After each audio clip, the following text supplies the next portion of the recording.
नमस्कार, जय Hind. The beginners academy के ऑनलाइन प्लेटफॉर्म में आप सभी का स्वागत है। अभी हाल ही में केंद्र सरकार ने CAA लागू कर दिया है, ठीक ना। CAA लागू कर दिया है, तो चलिए देखते हैं हम लोग कि CAA क्यों है, क्यों चर्चा में अभी है, ठीक ना। तो जो CAA अभी लागू किया है, CAA, इसका पूरा नाम क्या है? अगर हिंदी में देखें तो है नागरिक संशोधन अधिनियम। क्या है? नागरिक संशोधन अधिनियम। और इंग्लिश में देखें तो सिटीजनशिप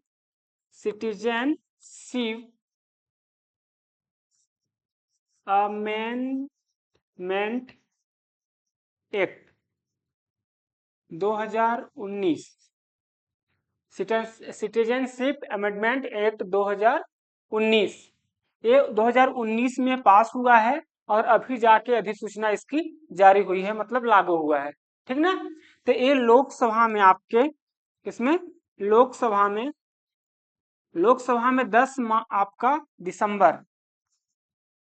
10 दिसंबर 2019 को पास हुआ, ठीक ना। और राज्यसभा में 11 दिसंबर को। और अगर इसको राष्ट्रपति ने साइन कब किया? आपका राष्ट्रपति इस पर साइन किए आपका 12 दिसंबर को, ठीक। अब जानते हैं कि कोई भी अधिनियम बनता है तो उस पर लोकसभा में पास होने के बाद और राज्यसभा में पास होने के बाद राष्ट्रपति के पास जाता है। जब राष्ट्रपति उस पर सिग्नेचर कर देते हैं तो कोई भी अधिनियम बन जाता है, विधेयक, ठीक ना। विधेयक कोई भी अधिनियम बन जाता है आपका। तो जो CAA है, सिटीजन अमेंडमेंट एक्ट, ये क्या है इसको हम लोग जानेंगे। अब पहले क्या था कि नागरिकता देने के लिए पहले आपका सिटीजनशिप एक्ट था 1955। क्या था? हम लोग यहाँ देख लेते हैं। सिटीजनशिप, ठीक ना। अगर बोले तो CA, ठीक ना। सिटीजनशिप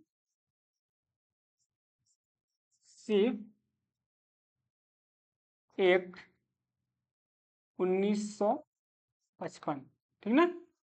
नागरिकता, यहाँ पे नागरिकता अधिनियम 1955। क्या है? 1955। इसमें 2019 में संशोधन होता है। 2019 में संशोधन होता है, ठीक ना। तो CAA मतलब सिटीजनशिप अमेंडमेंट एक्ट, ठीक ना। इसका मतलब अमेंडमेंट एक्ट 2019 में, ठीक। पिछले हमने बताया कि ये 10 दिसंबर को लोकसभा में पास होता है, 11 दिसंबर को राज्यसभा में, और उसके बाद 12 दिसंबर को राष्ट्रपति इस पर साइन कर देते हैं।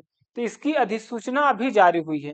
कब जारी हुई है? अभी 11 मार्च 2024, ठीक ना। 11 मार्च 2024 को क्या जारी हुई है? अधिसूचना।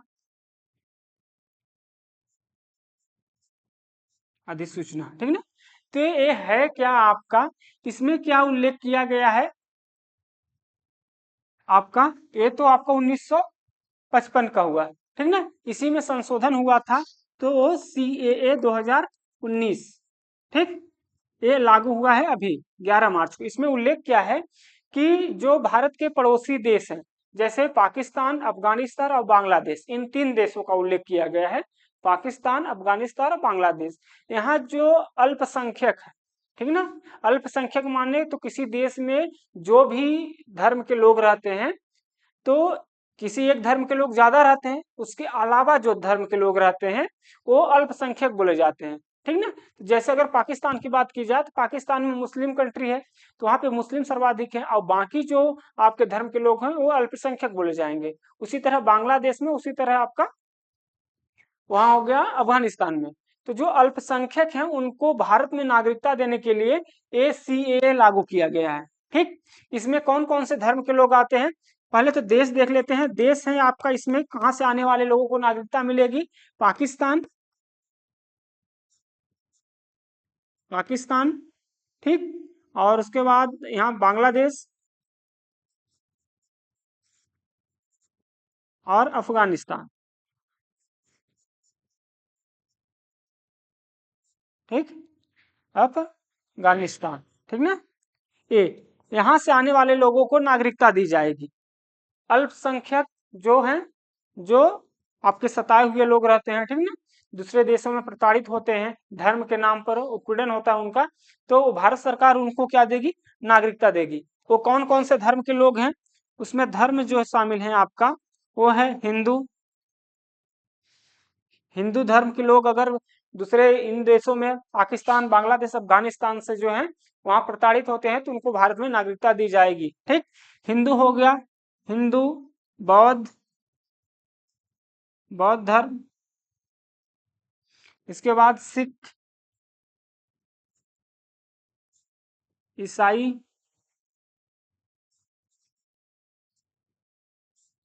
जैन,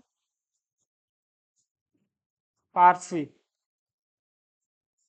ठीक, तो कौन कौन से हैं धर्म, हिंदू, बौद्ध, सिख, ईसाई, जैन, फारसी। इन धर्म के लोग इन देशों से अगर आते हैं तो उन्हें भारत में नागरिकता दी जाएगी। इसमें मुस्लिम का उल्लेख नहीं किया गया है कि मुस्लिम जो है वो भारत में आएंगे अगर पाकिस्तान से, इन देशों से प्रताड़ित होके, तो उनको नागरिकता दी जाएगी। ठीक ना, क्योंकि वहां पे वो अल्पसंख्यक नहीं है, ज्यादा संख्या में है। ठीक ना, तो उनका उल्लेख नहीं है। ये धर्म जो है वहां पे अल्पसंख्यक है, इसलिए इनका दिया। अब पहले क्या था, पहले 11 वर्ष, क्या था, पहले 11 वर्ष भारत में रहना होता था, लेकिन अब इसको घटा के, क्या कर दिया है, 5 वर्ष, 5 वर्ष भारत में रहना पड़ेगा। अब भारत में 5 वर्ष रहना पड़ेगा। ये कब से डेट इसका है, ये है आपको 31 दिसंबर, 31 दिसंबर 2014, यानी कि 31 दिसंबर 2014 से इस धर्म के लोग, हिंदू, बौद्ध, सिख, ईसाई, जैन और पारसी, इस धर्म के लोग दूसरे देशों यानी पाकिस्तान, बांग्लादेश, अफगानिस्तान, इन देशों से धार्मिक रूप से प्रताड़ित होकर अगर भारत में आए हैं, ठीक, कब से, 31 दिसंबर 2014 से पहले, ठीक ना, अगर भारत में आए हैं तो उनको भारत की नागरिकता दी जाएगी अब। ठीक, तो इस कानून के तहत CAA, सिटीजनशिप अमेंडमेंट एक्ट 2019, ठीक ना,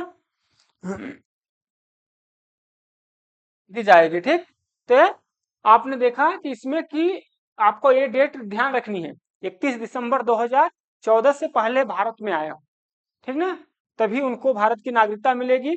और अब उनको 5 वर्ष भारत में ही रहेंगे, तो पहले 11 था कि 11 वर्ष रहेंगे भारत में, उसके बाद नागरिकता मिलेगी, लेकिन इस एक्ट के तहत वो 5 वर्ष कर दिया गया है। इसमें ध्यान देने वाली बात क्या है कि इसमें 3 देश से आएंगे जो आए हैं धार्मिक रूप से, पाकिस्तान, बांग्लादेश, अफगानिस्तान। कौन कौन से धर्म के लोग, मुस्लिम को छोड़ के बाकी हिंदू, बौद्ध, सिख, ईसाई, जैन, पारसी, इन धर्म के लोग। अब पहले 11 वर्ष था, अब 5 वर्ष, ठीक ना। तो ये अभी इसकी अधिसूचना जारी हो गई है, ये बना है 2019 में ही, ठीक ना। कब बना है, 2019 में ही बना है।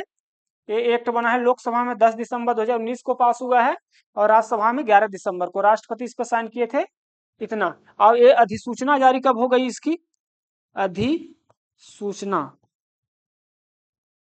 अधिसूचना जारी कब हुई,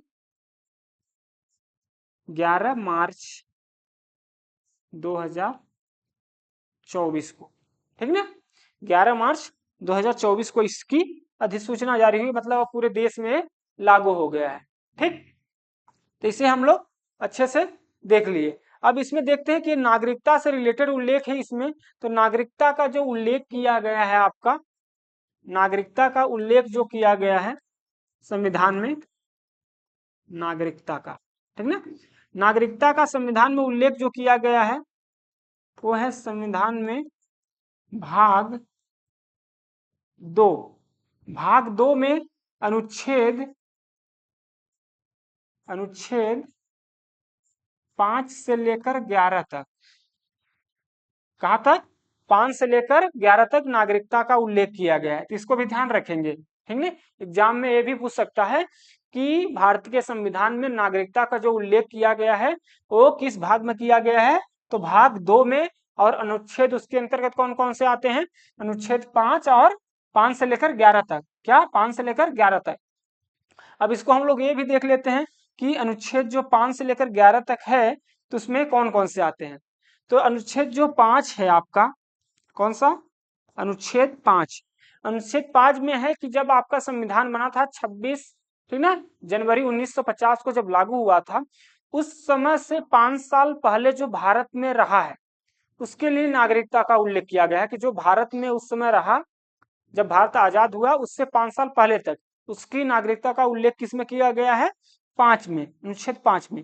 फिर अनुच्छेद 6 में किसका उल्लेख किया गया है, अनुच्छेद 6 में जब भारत का आजाद हुआ उसके बाद 2 देश बने थे, भारत और आपका पाकिस्तान। तो जो पाकिस्तान का एरिया वाला के लोग थे हिंदू, ठीक ना, तो जैसे कराची का हो गया, इस्लामाबाद को, उधर के लोग जब भारत का बंटवारा हुआ तो भारत जो हिंदू थे कुछ वो भारत में आए, तो उनकी नागरिकता का उल्लेख किया गया है। मतलब जो प्रवासी आए थे, ठीक है, प्रवासी बोले जो उस समय वहां पे रहते थे और भारत में आए बंटवारा के, उसकी नागरिकता का उल्लेख किया गया है। फिर 7वें में, अनुच्छेद 7 में किसका किया गया है, जब बंटवारा हुआ उस समय भारत में जो नागरिक थे और वो प्रवासी के रूप में पाकिस्तान गए, फिर उसके बाद वहां प्रताड़ित होने के बाद फिर से जब भारत में आए, ठीक ना, शुरू में स्टार्टिंग में जब भारत आजाद हुआ उसकी बात हो रही है, तो उसकी नागरिकता का उल्लेख है 7 में, ठीक। इसके बाद 8वें में किसका उल्लेख है, 8वें में भारतीय मूल का व्यक्ति कोई, ठीक ना, भारत का व्यक्ति अगर विदेशों में रहता है, काम करता है, ड्यूटी करता है, ठीक, तो उसकी नागरिकता का उल्लेख है कि वो भारतीय मूल का व्यक्ति भारत का नागरिक होने के लिए उसको क्या चीज करनी है, मतलब कि वहां हमेशा न रहे, जो भी कुछ भी हो, उसकी नागरिकता का उल्लेख किया गया है। जो भारत का व्यक्ति है विदेशों में अपना जॉब वॉब करता है, कुछ भी करता है, उसकी नागरिकता का उल्लेख 8 में, ठीक।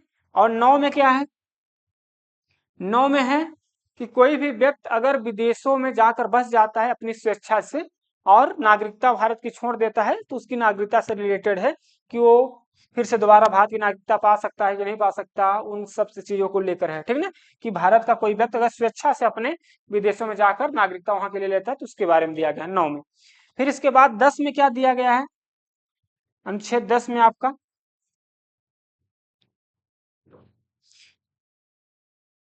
अनुच्छेद 10 में है आपका,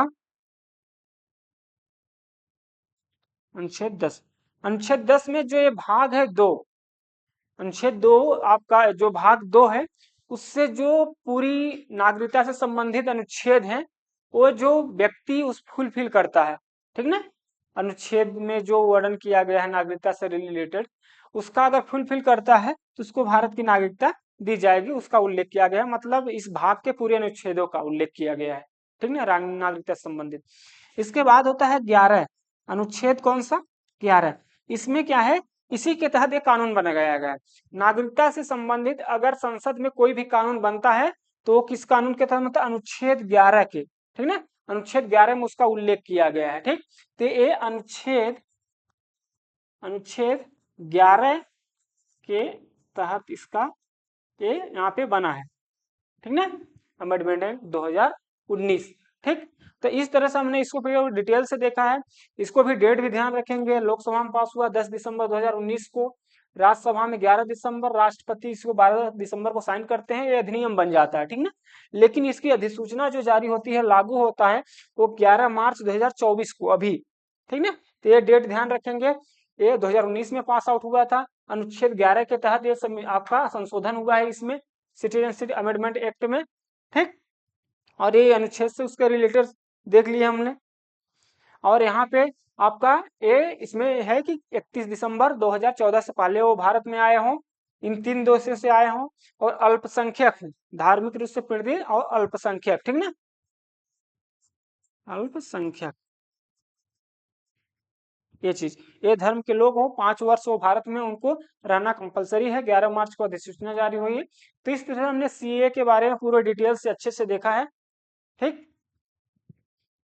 तो आप द बिगिनर्स एकेडमी के साथ जुड़े रहिए और इसी तरह से जो देश दुनिया की मुद्दे हैं, ठीक ना, उसे आप देखने को पाएंगे। और अगर वीडियो अच्छी लगी हो तो चैनल को सब्सक्राइब कीजिएगा, वीडियो को शेयर करें। धन्यवाद।